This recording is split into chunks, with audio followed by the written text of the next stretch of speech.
कौन खाइला जी भात डाली और तरकारी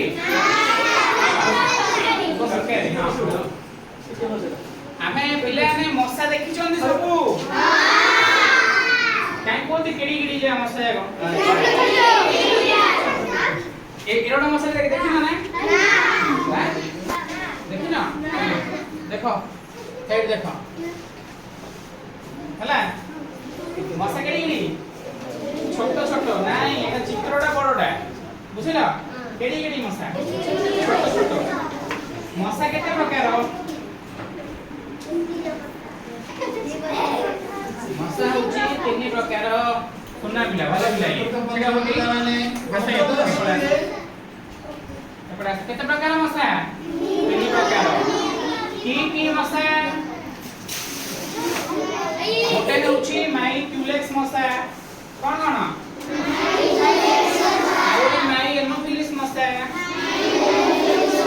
गोटे होची डेंगू डेंगू की एडिस मसा तो ओ मसा कामले डेंगू होची एडिस मसा हां भलो पिला समस्त सब जानि जो ताहाले नै डेंगू जरा के मसा कामले होची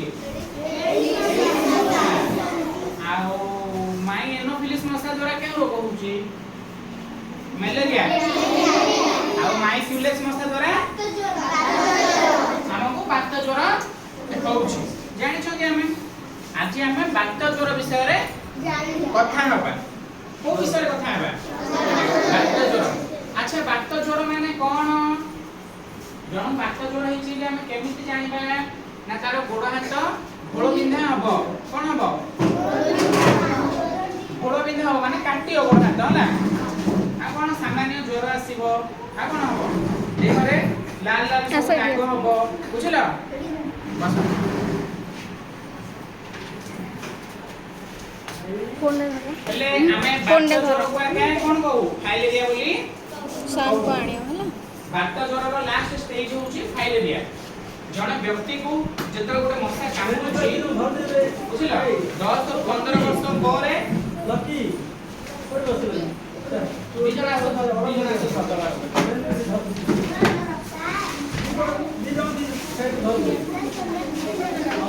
हेले माई क्यूलेक्स मशा द्वारा केउ रोग हुए क्यूलेक्स मशा द्वारा बात ज्वर माने फाइलेरिया रोग हुए फाइलेरिया माने कोन गोदर रोग हमें सब पिला ने देखि चंदी ना गोदर रोग देखि छ ना गोड़िया सब मोटा मोटा हे जाई छियो कार साइड रे बापा मां हमर हे जाई छियो देखि चंदी ना हमें के देखि छ कहीं हाथ टेकिलो सब जा देखि छ हमर ए गां देखि छ ना ओजा गां देखि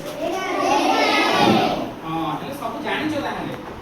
पिला ने सिन रोग होइले भलो कि रे भल नै ना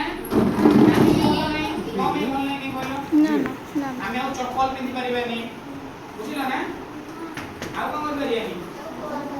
आ चाली परिबानी